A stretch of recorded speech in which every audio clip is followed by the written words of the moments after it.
Since 2020, conventional obstetrics and even natural birthing world practitioners have been captured by so much medical tyranny. And yet at the same time, the way our babies are brought into the world is the most impactful for their overall well-being in the short and the long term. For over 13 years, I have been able to clinically measure the impact of birth trauma on our children, and never has it been more of a risk to move through the birthing systems without full consciousness and ownership. Young parents have always asked me about childhood shots for their kids, and we have always been committed to informed consent. Very quickly into 2020, an immediate new question parents would ask in the office was, what about home birth?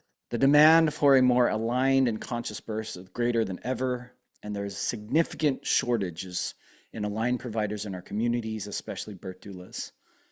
The world is waiting for women like you to do the brave and honorable work of holding space for the greatest rite of passage in a woman's life, conceiving and becoming a mother. This is your opportunity.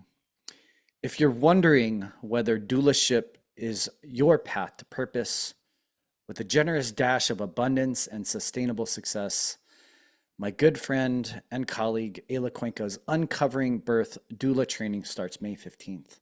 Click the link in our show notes for more information on her masterclass, open house Q&A, and this amazing training. Let's save our communities by saving our moms and babies through an empowered birthing experience.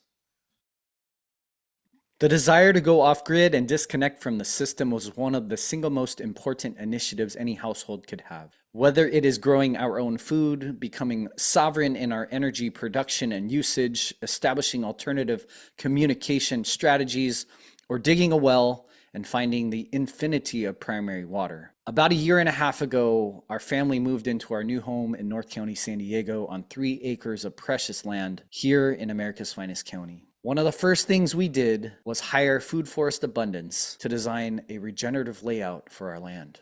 From the different trees to plant differing berry guilds and synergistic pollinators, to consulting on alternative energy, collecting our rainwater, and even helping us find our local well guy, Food Forest Abundance and their Freedom Farm Academy has been pivotal in the gradual and consistent evolution of our household towards true sovereignty from the system. They have helped us simplify a very confusing process and helped us create the design of our dreams. It doesn't matter if you have 3 acres, dozens or hundreds, or just a small yard. Food Forest Abundance has something to offer you and your family in your journey to move your entire household off-grid. Use the code TheFutureGen to work with the absolute best in the world, Food Forest Abundance, to create your own freedom farm and get off-grid at a discounted rate. Welcome to another episode of the Future Generations podcast. I'm your host, Dr. Stanton Hom, and this episode is one of the single most important that I believe if you are in the phase of your life where you're still growing your family or you're building your tribe. I promise you this conversation with the one and only Eyla, childbirth educator, birth doula, birth trauma alchemist, is one of the most important by far. And I've been talking about this for over 4 years, but I've been talking about this in my practice for over 13 years, that the significance of how we bring our babies into the world from preconception health and well-being all the way through the postpartum phase, which we call in our field, the primal period is through the first year of life, is so important. And today, more than ever, so many of those in the health freedom community are having a hard time navigating the birth community because they haven't bridged that gap between shots and masks and lockdowns and all those different types of things that were activated during COVID with the actual original sin of complete disregard for informed consent, which is how we bring babies into the world. Finding aligned midwives, finding aligned birth centers, finding aligned providers, and having a birth experience that is aligned with their values is more challenging than ever. And Eyla is creating a ripple effect in the doula world by training doulas who are bold, training doulas who are brave, training doulas who are committed to the brilliance of this beautiful thing we call childbirth. This conversation is so important. And if you are a woman who is looking to serve your community in ways that is the single most, which has been conveyed to me, enriching, inspiring, and purpose-driven, is becoming a birth doula. And Eyla's training is by far above and beyond anything that I've ever heard of. If I was a woman, if I was doing anything in this world that was related to that, I would be taking this course. And in the end, no one conveys it better than Eyla. I invite you to commit to this episode, listen to it, enjoy it, learn from it, heal from it, and recognize that if you have women in your community who are looking to band together to safeguard the sacredness of birth, please share this episode with them. Love and appreciate you all. Enjoy this episode. Welcome to the Future Generations podcast, providing you with the world-changing content necessary to inspire you, your family, and our planet to a life of optimal health potential. We'll help you make the choices that powerfully influence the lives you bring into this world. It's time to send our resolve, do better now, and for our future generations. I'm your host, Dr. Stanton Hom.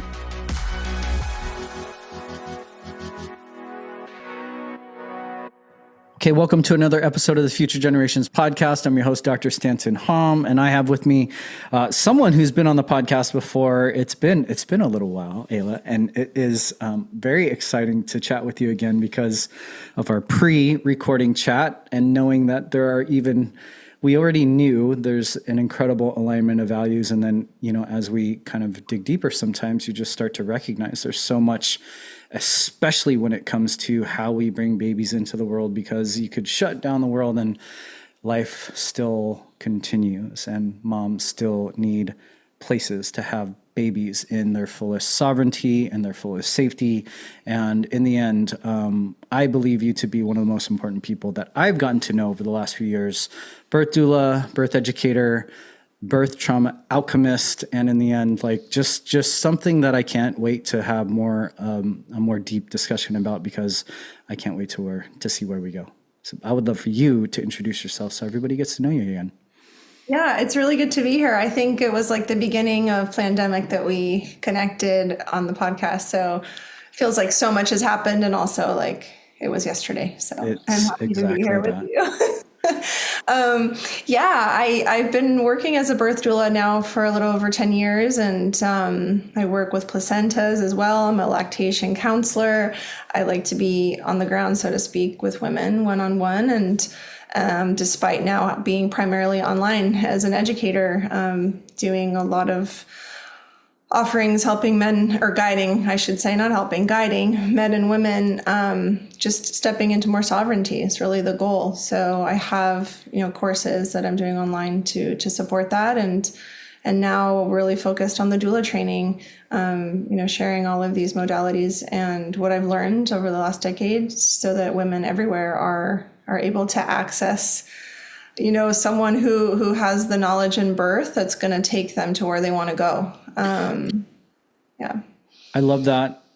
I can't wait to talk about the details of the doula training, because as we were sharing, it's like 2020 rolled around. It still feels like the rumblings of a lot of those kind of considerations are still very present, because it seems like they drop one divisive psychological operation on the population, and then it starts to fizzle out, and then they drop another, and then they drop another, and it's like all these different perspectives. And in the end, it's like it's the way that I was brought into the birth community, the way that I was mentored through the birth community from some of the amazing doulas in our community, lactation consultants, midwives. And I'm just a pediatric chiropractor, a prenatal chiropractor. I don't go to births, but I've learned the language and the lexicon and the values. But I thought that birth would be maybe insulated from a lot of the divisiveness that has largely become so actually just very front and center in the birth world. And I think it's crazy, because I think there are a lot of moms today who actually just want to be called moms even. And it's hard, right? It's hard because there's so many different layers that when moms want to make a more conscious choice on their birth plan, on their birth environment, on their birth providers, on all the things that they want to lead into the birth, they're having a hard time. Yeah. Yeah, definitely. Well, I would say that, we make the assumption that we hire a midwife, we hire a doula, and we're going to be philosophically aligned and our values are going to be aligned. Like, that's a big assumption a lot of women make, that I've worked with over the years.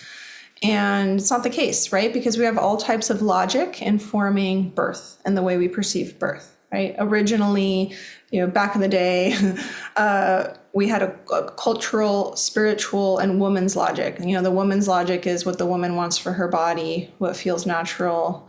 We had spiritual logic. There's a higher power guiding this process. And we had the cultural logic, which was, this is what we do in our tribe. This is what we do in our community. This is what is right. Cross-culturally everywhere, from Papua New Guinea to Africa to Asia, there were practices that were in place culturally that guided birth. And now in the last 100 years, we've shifted primarily into clinical logic, right? This exam shows this, therefore we take this action. Wow. Legal logic, in this location where you live, this is what's allowed and what's not allowed, right? And then we have what's more like the technocratic logic of the more we find issues through our clinical approach, we have the technology to support and correct this. And so that's really where we're lying now, in this kind of fishbowl of technology, clinical logic, and legal logic, political logic as well. And women are like here, feeling the rumblings, right, of the woman's logic, the cultural logic, the ways of before, trusting in a higher power. It's there. Those rumblings are there because they are the more supportive logics of birth. Wow. But we're having a hard time returning to that truth because there are a lot of agendas. So even if you have an incredible midwife, she's functioning on her own logics in her own personal life that influence the way she shows up at the birth. So her logic about birth is not necessarily going to be that logic that feels good to the woman. Right. And we were talking a little bit earlier just on some of the challenges you've had, in terms of finding like-minded, like-hearted, like-spirited providers in your area. I would say the exact same in our community, where for over a decade, we were in the same area. We were in the same office. We had a very reliable network. And then all of a sudden, like when 2020 hit, it was like we took a very specific stance, and we knew that from our logic, right, it was really a family-centric, mother-centric, baby-centric, freedom-centric perspective that for some in the birth world, like we lost, like I would say at least 3/4 of our professional network, where people stopped referring to us, and people, our postpartum doula for our first birth refused to be our doula for the second birth because we weren't vaccinated.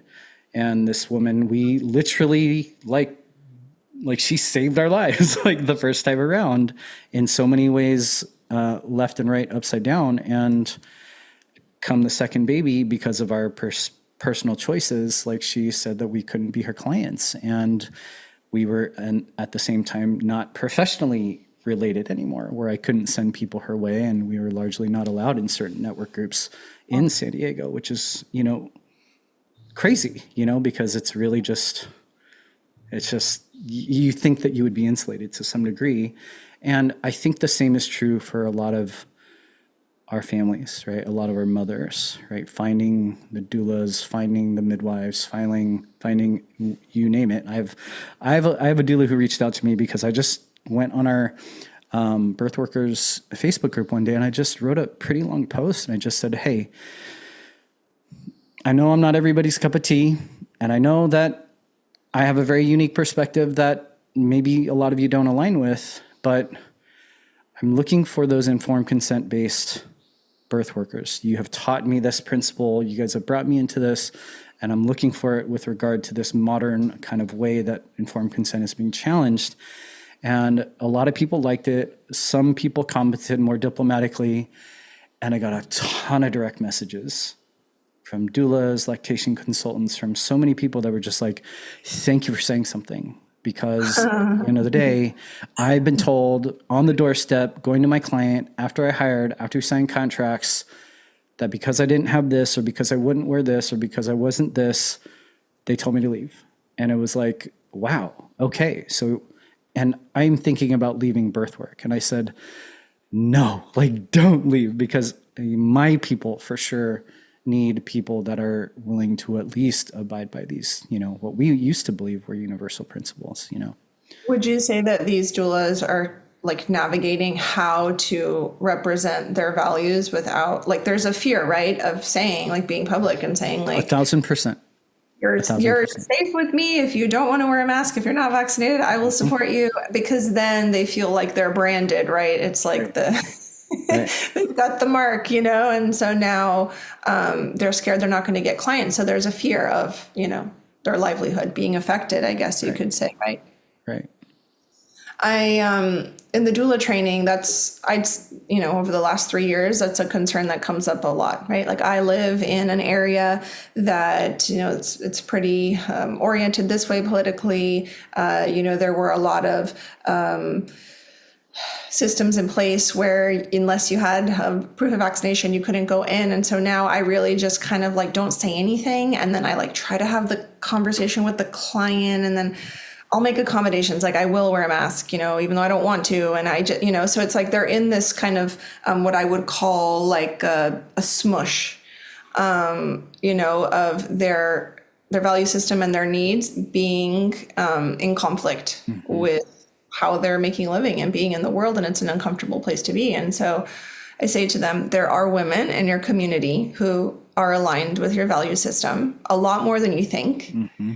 And they're looking for the person who's advertising that. Mm-hmm. So both of you are looking for each other, but no one's saying anything, and so be the one that says, because right now, know your rights, right? Legally know your rights, and be the one who says, I'm not doing that thing. And she's going to say, wow, that's who I want by my side.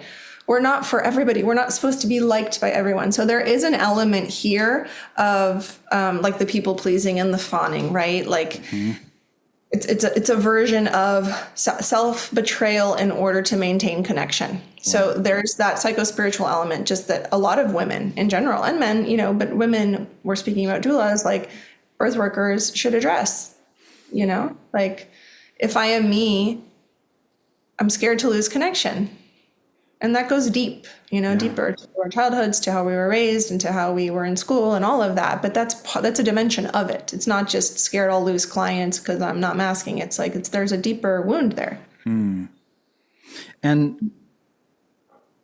let's maybe talk through that, because I feel more than ever and more convicted than ever that the demographic of at least our community are maybe so far down the path that's actually only who they would hire, right? They would only hire someone who is willing to, just one, speak your own like truth, like be authentic to yourself, but then that authenticity being in congruence with the mother's authenticity, right? That level of standing up for maybe the safeguarding of your own personal choices and your own bodily autonomy as you go through this, arguably the most sacred space that exists in all of life.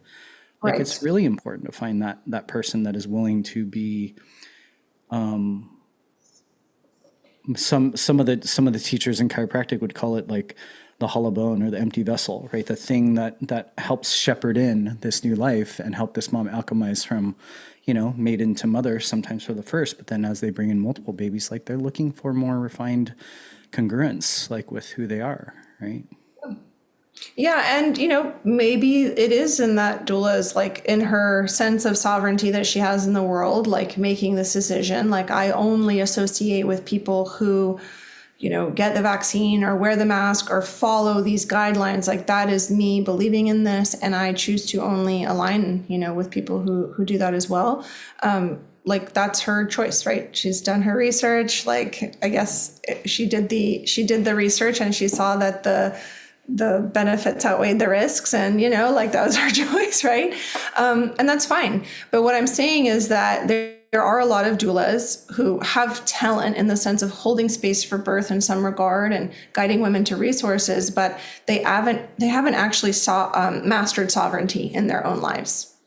Wow. And for me to be able to authentically hold that space to guide and, like, let's say, shepherd a woman in from maid into mother and to step into a more sovereign space, how can they really do that when they haven't mastered that in their own space? So it's almost like, let me just put on the doula outfit for now and show up. And then, I take it off and I'm back into this other way of being. And right. So there's multiple people in the room. So I'd say it's like, we're so fragmented, right? Yes, we're multidimensional, but there's a difference between that and being fragmented and in conflict. Wow. Can you maybe explain that a little bit further? Like the difference between being multidimensional and fragmented? Sure. So, like, we're multidimensional beings. Like, there are parts of me that, like, dance is a way that I, like, experience, therapy. Like, this is a way that, like, I heal, is like, and there's that version of me that has all different types of dance in her life since she's a child. And then there's the version of the dimension of me that, is learning multiple languages and going to other countries and living there and living on farms. And then there's the part of me, the dimension of me that is a mother. And there's the dimension of me that's also like a wife. And, like, so it's like women and men are capable of experiencing all these dimensions at once in one body. And then there's the fragmented parts of me, right? And those are the parts of me that I would say I lost along the way, right? I experienced an event in my life that left me feeling traumatized. It wasn't resolved, right? So, like, say when my parents divorced at 7, a lot happened. There were a lot of messages I got that it wasn't safe to receive. It wasn't safe to, like, I never knew what was happening when I was coming home. I never knew what I was going to walk into through my front door, right? And for a child at 7, like, that creates this fragmented part where it says, shut it down, go into survival, and just, memorize the things. Like, you hear those footsteps, you know who that is. You start to go into this way of surviving. And so now, in my adult life, there was that fragmented part that was kind of just waiting to be reclaimed and brought home and integrated and, like, coddled a little bit and healed. And so when I work with all of these women who are training to be doulas, it comes up, right? I see them as multidimensional beings. And then I say, what are these fragmented parts? Like, let's look at that a little bit. And they'll say, all of them say, I have the people pleaser. I have that part in me that didn't get unconditional love. And so I found ways, I found my little court jester approach to try and get, connection from mom or connection from dad or whatever it was. And now I find myself doing that to everyone, even the waiter at the restaurant. He brings my food. I don't like it. There's something wrong with it. I don't really say anything because I don't want to upset him. It's rude. Yeah. So we look at all the ways in which those fragmented parts, those unhealed parts, can get integrated. And it's slow. You just expand the capacity a little bit every day. And I look at it as like a being who has all these, parts kind of floating around us. And, like, slowly we just start to bring each one home to our table. If we have, like, a big dinner table, we just start to give each one a seat at the table and say, I see you. You didn't get that thing. How do we do it now so it feels good and it feels right? I see you over there. You didn't get that thing. You were 17. You had your heart broken. Okay, whatever it was, like. So those are the fragments, and those are the things we want to collect to make us whole again. And that's so different than being a multidimensional being, And I gave a really simplistic, like, example of my dimensions. So much more than that, but you know what I'm saying? Yeah, I do. And it reminds me of a course that our doula took us through. Actually, we didn't know that we were going to hire her. We hired her largely because of this course. And the course was an entire, like, journey through, like, preconception. I think what you're talking about, these psychosocial, spiritual dynamics that inevitably men and women, right, especially in, like, this, I would say, the purity of, like, a home birth environment, her premise was like, in some form or fashion, you will largely, very potentially, bring your birth, how we were brought into the world, into our birth of our kids. And and it wasn't like foreign for my wife or I, but we also had not done anything to really reconcile a lot of those things. And so we were literally asking our parents questions and having these, very intimate conversations about our birth, making my father really uncomfortable. And it was just, but at the same time, it was on the receiving end, on one end was, whoa, like the consciousness of birth when I was born, even versus when my wife was born, because we have a slight age difference, like was different. But then the other part was just like recognizing that like largely my dad might still be in that frame of mind where he's just like, I can't, I was at your birth. I was at your birth. And I was like, wait, so were you not at either of my siblings' birth? And he's like, He went to yours, but he didn't go to theirs. yeah. And it was just, but it was the way that it was reflected back was very nonchalant. And we don't recognize that even through the process of being born, that there's largely maybe what you're describing as fragments because of our own experience in those moments, that it was an opportunity for us to reconcile for ourselves. But maybe that's what you're saying, is that our doula in that moment, even though we had not hired her yet, was more fully integrated in her being to guide us and shepherd us through those types of things, so that even before we conceived, that largely that integration was already well underway, Many of the women that go through the training have never spoken to their mothers about their own birth. I mean, they've gotten information kind of like, oh yeah, you were born at the hospital, it was fast, and it was fine. It was fine. Kind of like, yeah, it's fine. Right. But then when they go back, as one of the assignments I give them is to go back and have a conversation if it's possible to, if they have contact with her, and if they don't, there's a different exercise that they can do to kind of do like a regression of sorts to their birth. And with more birth education, after going through half the training, they can ask different questions, right? Because their mommy say, yeah, I got a saddle block or whatever it was, and you were born and, X, Y, Z. And then now with the information about interventions and how they impact the baby and they impact the mother, they'll ask the question like, how was the birth? What did you feel when you got the saddle block? Why did you get it? And then it's like the mother maybe for the first time has an opportunity in her life to process her birth because no one with any birth like lexicon has ever talked to her about her birth. It's always just other women who are like, oh yeah, I did that too, or I had my baby like that.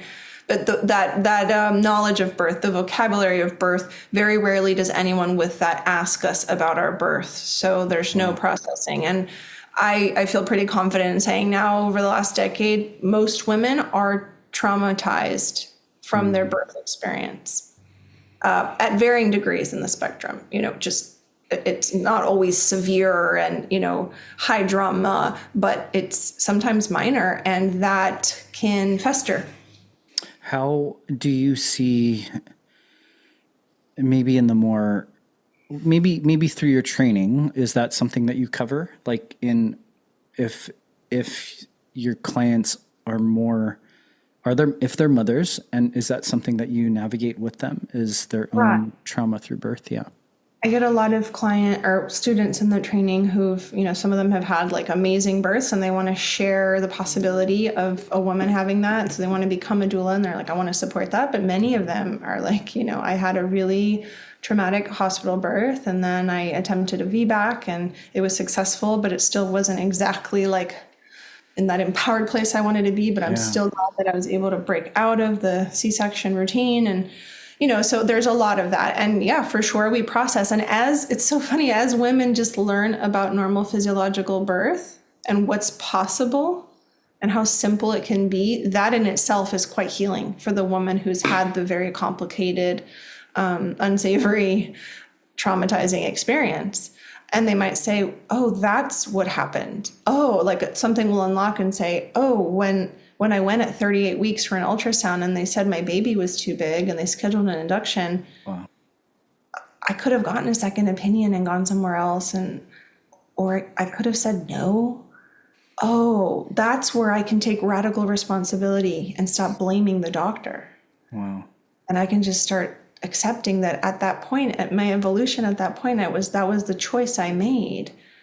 but I could have done something different, and it's okay because now I can, and now I can like alchemize this by supporting other women. So part of it in healing the birth trauma is the component of taking radical responsibility, that we can stop blaming everyone. We can like put the sword away or whatever, and we can take radical responsibility and say, at that point in time in my consciousness, that seems like the right thing to do. And like integrate that part that we're still blaming, right? Like we're mad at her, we're mad at when we're mad at someone or upset with someone, it's really because we have self-betrayed and we're angry with ourselves. But it's so much easier to be mad at the other person, right? So first we say, it wasn't their fault. Oh, it was a choice I had. I didn't take the choice. I self-betrayed. And that's where we start to reverse engineer, and we can get to the core of why it happened. And it feels really empowering and freeing to stop carrying the weight of blame. Virtually every leader in the health freedom movement talks about the insecurity of the food supply as one of the primary avenues of tyranny. Our family has rigorously sourced our foods for over a decade, and one of our favorite sources is Farm Match. And specifically, if you are in San Diego, Real Food Club PMA. My kids are literally made from their maple breakfast sausage and the amazing carnitas we make from their pasture-raised pork. But from regeneratively raised raw dairy products to the organic potato chips made in regenerative lard, or anything you might get at your local farmer's market, our family's overall wellness and the security of our food lies in the hands of Farm Match and Real Food Club. I am so excited to be sharing about Farm Match and Real Food Club to offer Future Generations podcast listeners 10% off your first order. You can find the code and link in the show notes. Enjoy the rest of the show. Love and appreciate you all. So many people have asked me what I do to stay mentally and physically resilient in the midst of the unending polarization, fear, and tyranny. Literally nothing has made a bigger impact for me than daily cold plunging. 3 minutes, 37 degrees every morning for over a year now. My friends, I wanted to tell you about the Edge Tub from Edge Theory Labs. Their portable and inflatable tub can alternate between an ice bath and hot tub. I've been regenerating the benefits of cold plunging every day, like better sleep, better focus, and more energy. We have had some really amazing interviews to learn more about cold exposure. But in the meantime, I invite you to check out Edge Theory Labs' website to learn more. I'm also happy to share an exclusive offer for Future Generations podcast listeners, $150 off using the code TheFutureGen. You can find more info in the show notes. Get cold.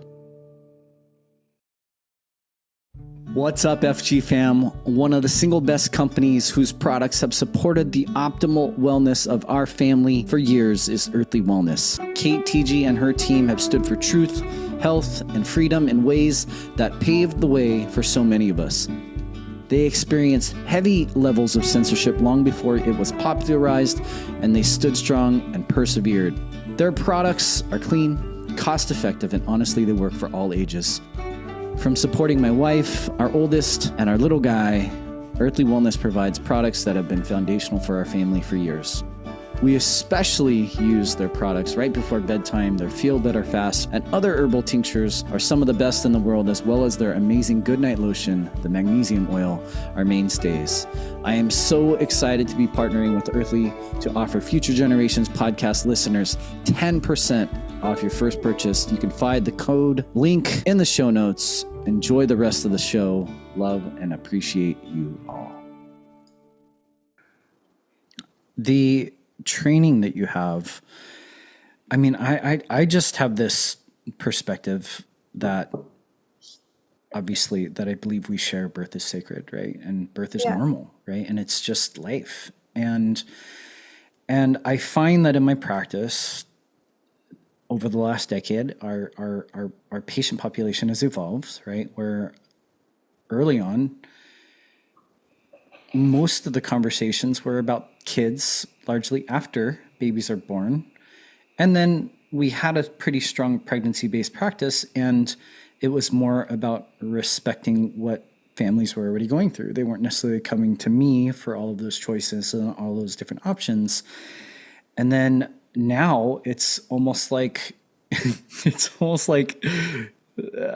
it's very uncommon now for moms to come into our practice, and we then eventually just have conversations about what their vision is for their birth, right? Right. And what I find is that there's a default, right? And I think it's a programming of maybe a third party provider, maybe it's a hospital system, maybe there's different respected referrals in the county.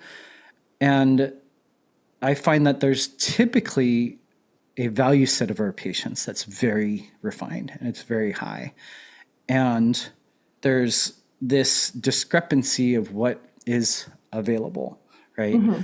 And I find that that's largely going to be until we transform this entire birth world on all aspects to actually just do the thing, which is informed consent, which is all the things that we think are those higher universal principles. And I find doulas to be these very core vessels, these very core beings in our communities that help navigate sometimes that discrepancy, maybe help moms find the right providers, but also just like at the same time, if you're in an environment and you have right? You always have a choice, but you don't have different options, that doulas are really like the advocates to make sure that everything actually goes in alignment with the family's values, likely, right? I couldn't see the importance of doulas more than ever, but I'd rather hear you say that. And I'd love to like start talking about the training that you have coming up. Yeah, well, okay. So I will say I did a training originally. It was like a 3-day weekend. That was the training. I drove somewhere, I did it in person, and it was basically like, I would say 2.5 days of learning about birth and how to support a mother and how to have a prenatal appointment, like how to get information and then what, just the how-tos. And I was like, that's it. Like this is how I'm like, I left there. Like I didn't know anything about writing a contract. I didn't know anything about informed consent. Mm-hmm. I mean, I knew about it in my personal life, but it wasn't discussed within the scope of birth. I just was like, so I'm supposed to go to a birth with a woman and she's making choices that are, in my eyes, like going to harm her and the baby somehow. And she might regret later. And I'm just supposed to like rub her back while she makes those choices. Like this doesn't feel right. And so then shortly after I did, a Dr. Bradley is an MD, who has since passed away, but he was one of the only OBs in the, like basically the 60s, 70s and 80s who was doing unmedicated birth. And he opened an out-of-hospital birth center. And so he started a training program to basically train and certify childbirth educators. And it was a year-long training, and really like medically intensive as far as reading. I mean, I've never read so many studies. I've never had to go through so much paperwork on understanding how the hospital system works and what women's rights actually are. And I really just saw the underbelly of this industry. And I said, being a childbirth educator is actually more resonant for me, because if that's what being a doula is, I don't want to do that.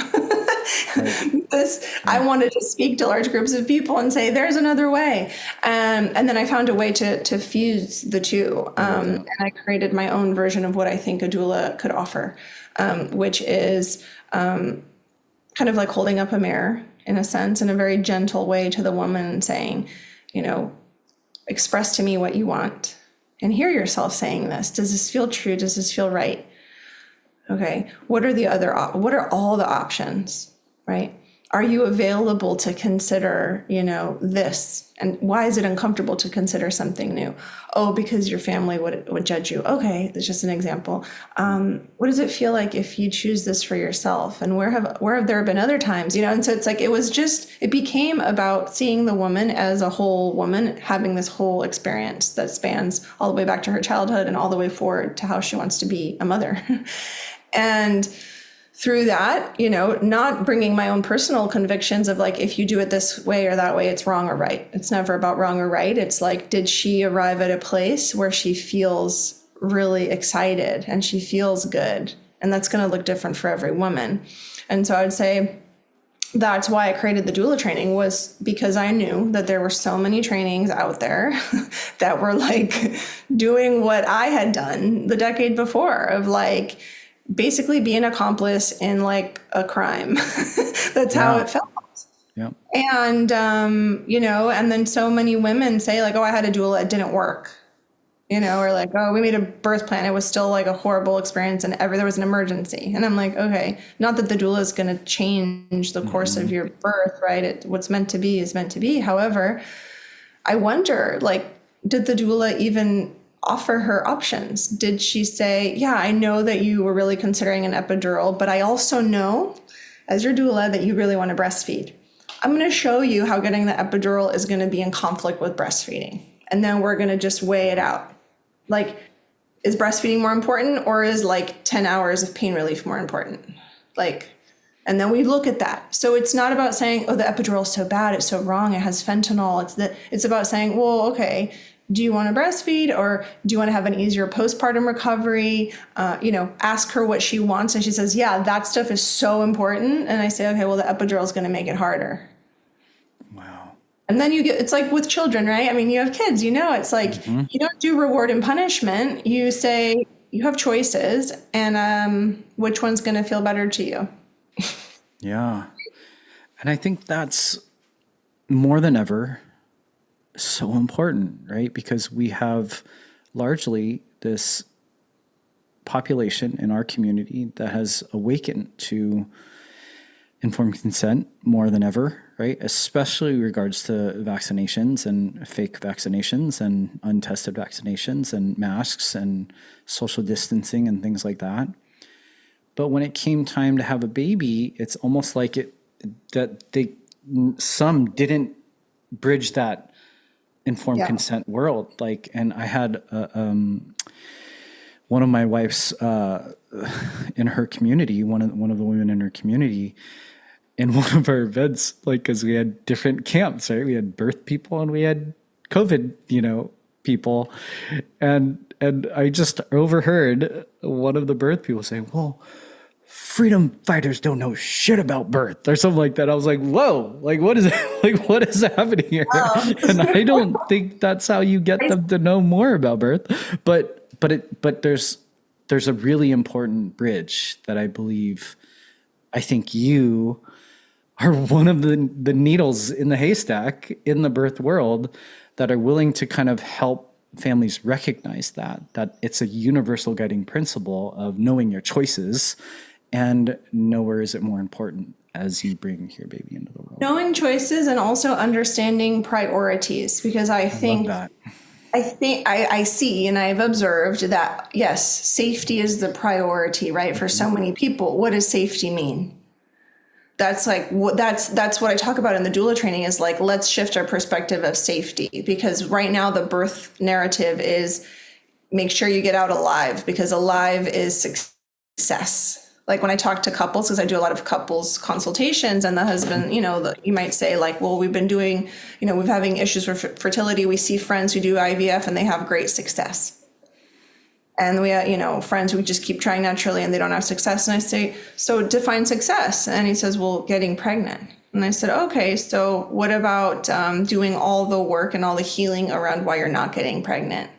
Wouldn't that be success? Yeah. Not just getting the baby, but still having all the issues that was preventing you from getting the baby. Yeah. So science and technology are allowing us to override the healing process. And so I would say, what does safety and success mean? And then we look at priorities. Safety, you've been led to believe that technology is the way to assure safety. But do you see clearly from this bird's eye view that the system has set up a lot of obstacles and roadblocks that kind of catapult you into emergencies? And then they're the ones who have the solution, right? Yeah. It's like this really incredibly designed system.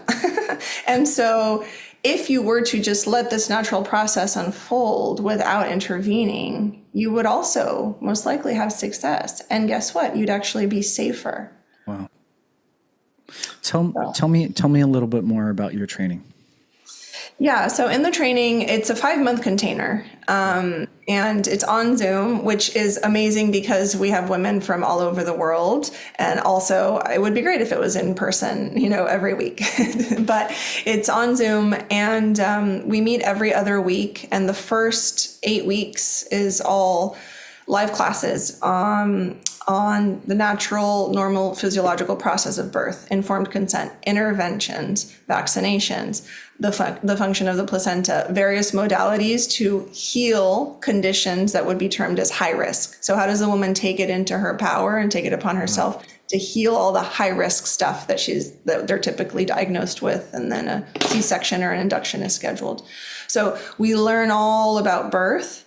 And in the home play, or the work we're doing personally on our own time, is the processing, is the integration of those fragmented parts. We're in a Telegram chat that's private. It's just us, and I'm there every day. And so we're talking about these things. And women will say, wow, like, I'm seeing my relationship with my partner transform. I finally learned, after 3 decades, how to clearly ask for something. Wow. Without apologizing first, So every woman is having their own breakthrough as they go through this process, because they're taking radical responsibility for themselves. And in that, so many boxes just start to get checked off. I love that. So many areas: receiving money, connecting with our own family, self-love, our own healing, how we view, germs, even like that's also reconsidered. How do I see disease? Wow. So all of that is addressed, and then we stay in a container together after the training is over. If women want to, after they receive their certification, it's a membership basically. And all the women in there have been there for 3 years, 2 years, depending on when they did the training. And I'm seeing them give birth. Like 2 mornings ago, we get a text from one of the gals, and she's like, baby 3 arrived, and she's sending us photos, because that's what happens in the training too.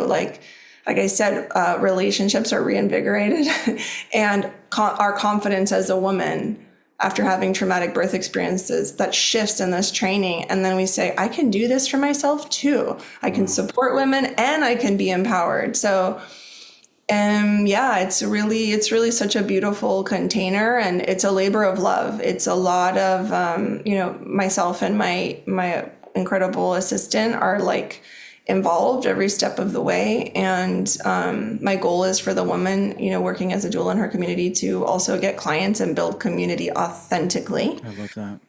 So we do a lot of like what I call energetic business coaching. Great. So that it feels aligned. And, you don't need an Instagram to have a business. You don't need to be spending thousands of dollars on Facebook or advertising or whatever. Like, it comes from being in alignment with yourself and your values, and you will naturally draw in the people and the practitioners to support you, and you'll build the community. And so we talk a lot about community building too. So I'd say it's a very holistic, no stone unturned type of training and container. And even women who don't want to do birth work, they want to do other transitional work like death doula work or loss, miscarriage doula work, or they simply want to be a mother at some point and they want this really in-depth training. This is the space for them, So it's really been a pleasure for me to create it and to be, to continue to host it and lead it. How many have you done so far? We've done, this will be our 5th cohort. So I'm doing about 1.5 per year. So It's like we do one and then the second one leads into the next year. And so, it's been going since I'd say the end of 2020 was when I started working on it and putting it out and creating it. And we cap it. It's a small group always because there needs to be that connection that each woman has, and I'd say there's, a lot of women ask, like, am I going to have success? Like, can I make a living doing this? And the answer is yes. And we always support you in figuring out what feels right and in alignment for you. Some women keep their part-time jobs until they're fully ready to step into it because some women say, I left the bank, I'm out. And, I left my 9 to 5 and here I am. And so everyone's at a different point, but we always secure at least one client for you before you leave the training because it's part of the certification. certification. So we do our best to wherever you are. I had a client, or a student, I should say, in India, and we supported her in finding like how to carve that out. She actually connected with a naturopathic doctor, and they had a client who was pregnant, and it was a great match. And then from there, the rest is just a momentum. I love that. It's, I think we have listeners in like 70 or 80 countries. And I'm curious about that. I'm curious about how your work has translated into those different cultures because birth, like you said, there's some legal aspects in some states, there's other aspects in other states, but then countries Right. have different, whether developed or developing countries have different ideas around birth as well. And I'm curious what you've seen in terms of like how universal trainings and universal principles and alchemizing a lot of the stuff that you are creating that container for, how does that manifest in different cultures? Yeah, there's a few things there. First, every woman, we all have a common thread, right? The woman's experience on this earth, that's the common thread. And so returning to a lot of these natural states, what I call resting states, states of being, we are trying to return to that always. And so it doesn't matter what country you're in, there is an inclination to return to that, to feel the three things that women want to feel, right? Being seen, feeling free, and feeling safe. And so how we restore that, whatever country we live in, wherever we are, however old we are, young we are, that just comes with the territory of this training. And so restoring that is perfect, no matter where you are. And then the doula work itself and regulations, doula work is not a regulated industry, right? There's no licensing board like with midwifery or chiropractic. So there's no one who's saying like, oh, you can't do that here or you can do it there. There's hospitals that now are saying, do you have a doula certification? You can't, if you're a patient of mine, your doula needs to bring her certification at the time of the birth. Okay, great. I know that's happening in England. I know that's happening in Australia. It's happening here in the United States. Not everywhere. Some birth centers, it's the same thing with midwives. They want to see a doula who's certified.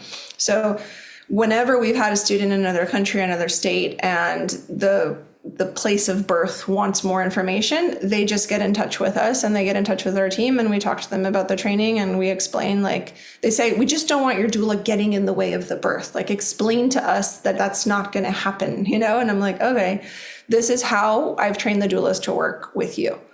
And this is what you can expect. And if there's any issues, here's my card kind of a thing. But so that's why it's incredibly personal. And I would say the doula has to feel confident and understand contracts as well. My contract to work with a client is 15 pages long because there is a lot of release of liability and management of expectations. I love that. So a lot of women and men, like we just never learn how to write contracts.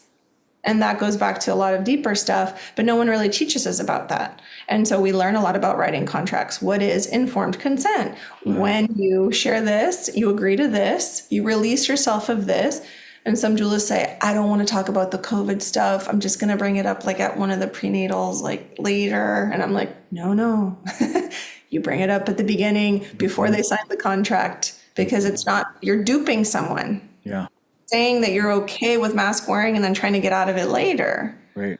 It's the same with women who are like, oh, my OB doesn't agree with me about the epidural, but like at the birth, I'll just tell him like, I'm not getting monitored. I'm not. And I'm like, no, you have the conversation with your doctor now. And if you're not on the same page, find a new practitioner. But this whole like, I'll change them, doesn't work. Yep. So I would say it's not a concern of ours, and none of our students have had any challenges with, living in different countries, small towns, large cities, whatever it is. Doula work has been, it's archaic. I mean, it's not archaic in the sense that it's outdated. It's been around for a long time. Right? It's ancestral. Perfect. That's the word. It's been around since the beginning. There was always a woman supporting the other woman giving birth, whether it was a family member, a woman with wisdom, a medicine woman, a medicine man, if that was the case in their specific tribe or culture, like there was always a doula. So this is natural in all of us, and it's a natural default state.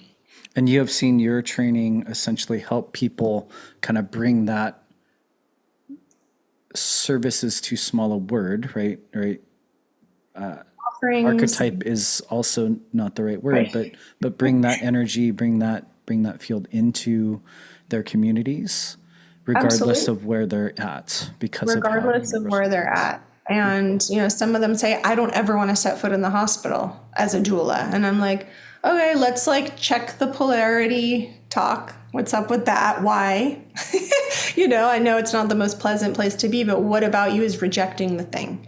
Wow. So we depolarize that stuff because what you're resonating in is attracting the other thing. So it's like I had a doula who came into the training, for example, because there are women who come from other doula trainings and they were like, that didn't work for me. I need something better, deeper. And they'll say, I've been working as a doula for a year. It's like I keep attracting clients who don't want to pay. So I'm like, okay, we have like some funky stuff around money. Let's workshop that a little bit because there's a part of you that believes you're not supposed to receive that. Wow. And they're like, no, of course, why wouldn't I want money? And I'm like, let's just dig a little bit together. So it always like that you can't hide, and so, wherever you go, there you are. So I love that about this container. Everybody's coming with something exciting. So the uniqueness of the students that come in, I'm sure uniqueness of the experiences that they have. What is common with maybe some of your most aligned and optimal students who've come through your program and have kind of maybe done it the best, I guess, without better terms? Everything that I offer, everything that we offer in the container is going to support you in like ascension. Like it's going Wow. to support you. So if there are components of the training that you don't engage in, I can't promise you that you'll have the best success, Yeah. right?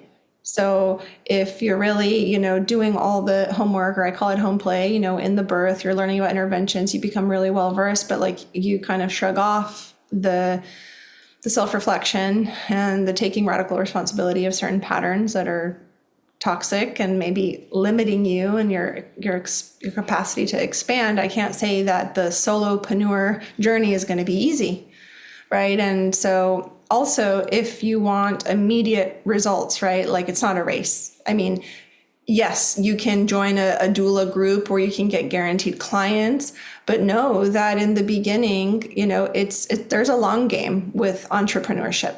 Right. There is a long game. And like, that's why I know, like, even some chiropractors I know who are just graduating from school right now, they're like, I'm probably going to go the route of like, insurance world because it's too hard to not get referrals, and my business would crumble. Right. So there are ways that you can guarantee like that kind of flow of clientele. But I would say like, it's really about trusting that you've been brought here to this path.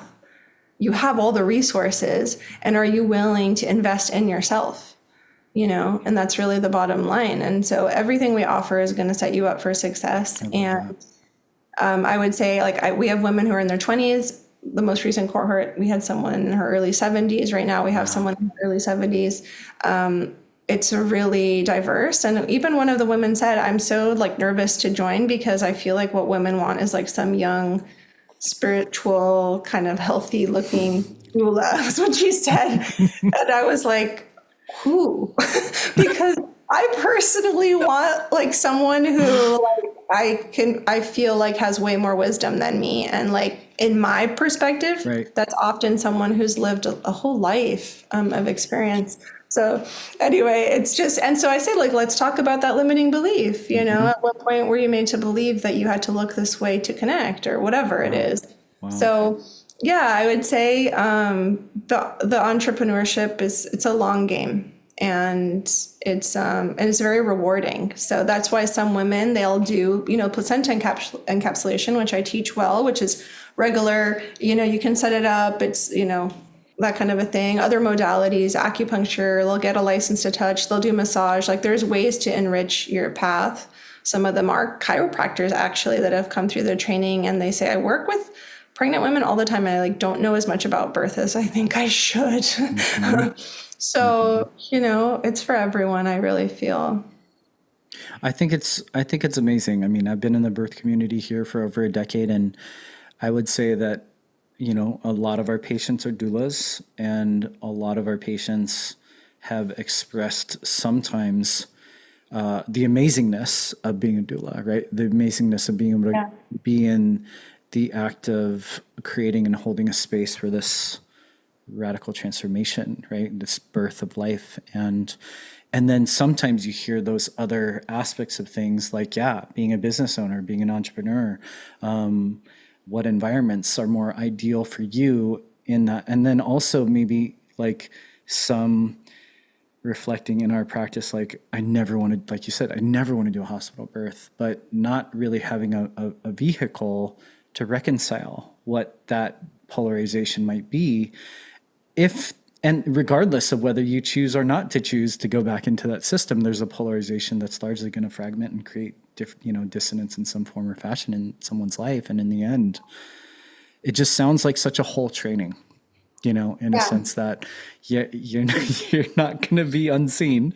Uh, and it sounds like the mentorship and the guide and the shepherd that you are is like, yeah, when you come out the other side, that reconciliation of those fragments and that alchemization of like maybe those things that are challenging are just normal. That's what the container is for, So the container is for like I'm creating a holding, and so once they feel that holding, it's like, oh, now I know what it feels like to be held, and I Yeah, can now offer that, yeah, and there's so much included too. It's like we have a whole somatics training, I we love have a that. breastfeeding training, we have a whole training on pregnancy after 35, understanding that concept of geriatric, Hmm. like, you know what I mean? So it's just Hmm. every dimension that you can think of in the birth world is, I really try to cover it, as much as I can. And So where do our listeners find more information? well, I do post on Instagram from time to time, so Mhm. I'm there, Ayla Cuenca Birth, and then also at uncoveringbirth.com.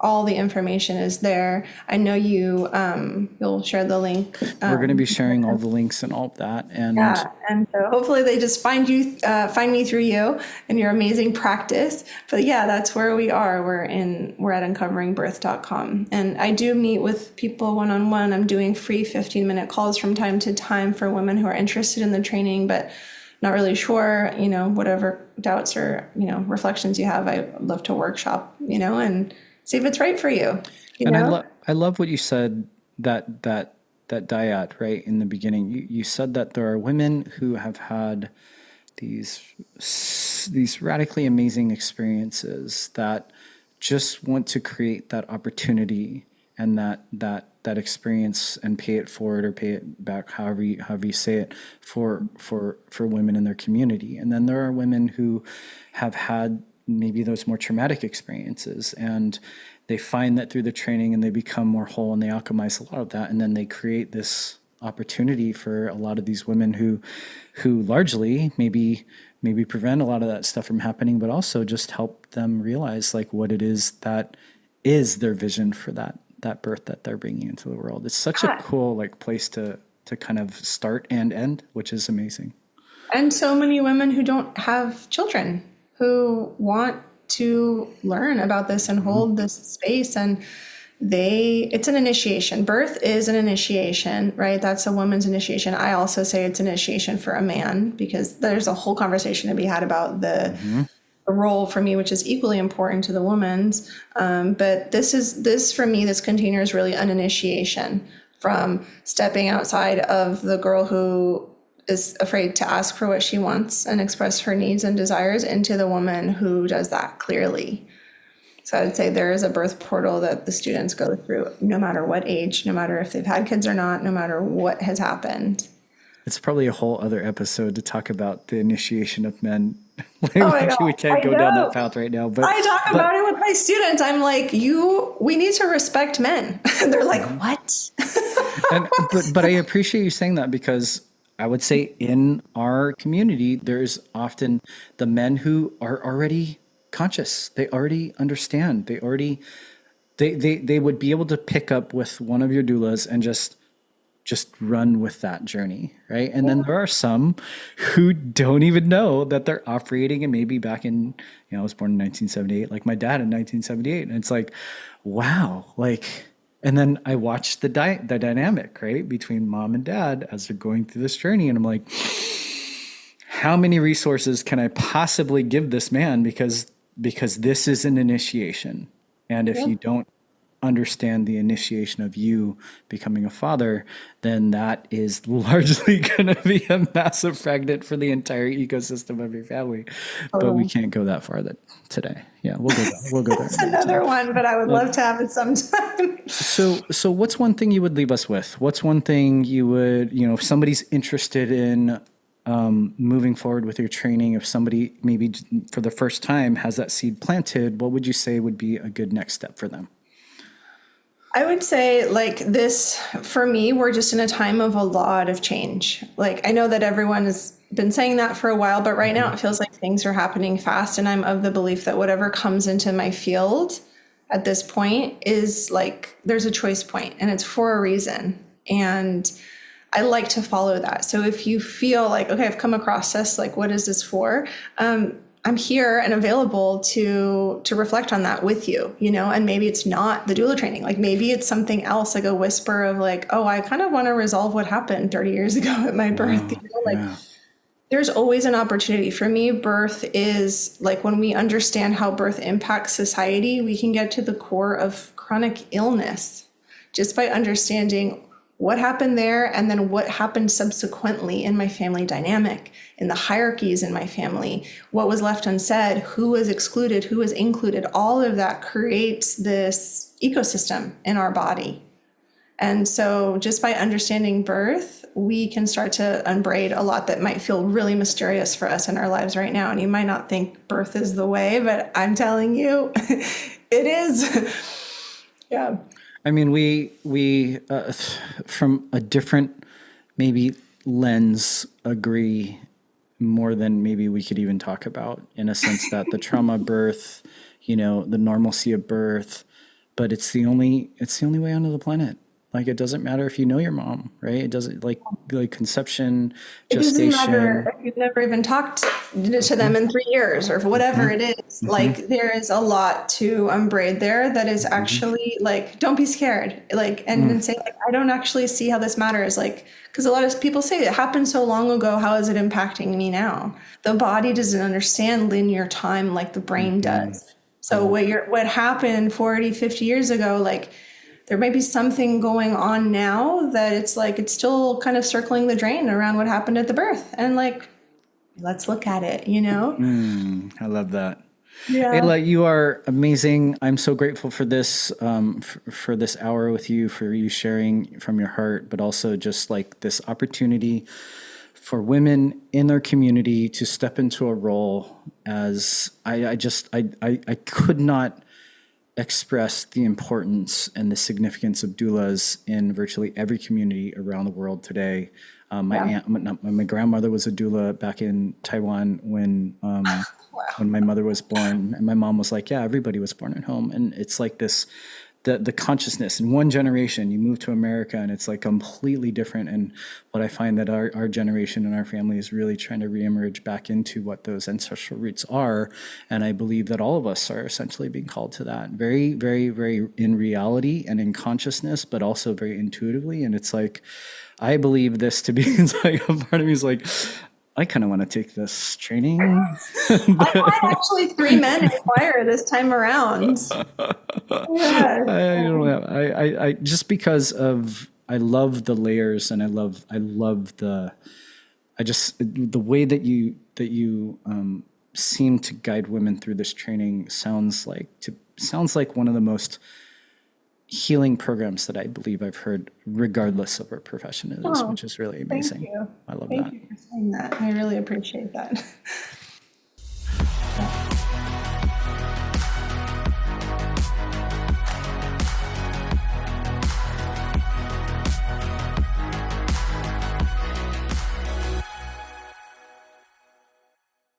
As you probably know, I'm the clinic director of the Future Generations Clinic of Chiropractic. I wanted to invite those of you in the greater San Diego area to come check us out. We expect and experience miracles in our office every day and would love for you to experience the same, as well as your family, especially your kids. This month, we're offering our new patient package for just $67 for podcast listeners. The offer retails at $349 and includes an in-depth consultation where our patients literally tell us we know more about their family's health in the first 15 minutes than virtually every doctor on their healthcare team combined. Our state-of-the-art clinical workup, including insight nervous system scans, full spine digital x-rays, and a functional exam. We also include a full report of your results, a customized plan to realize your greatest health potential, as well as your first adjustment in our office. Check out the link in the show notes for all the details and claim the offer. Love and appreciate you all.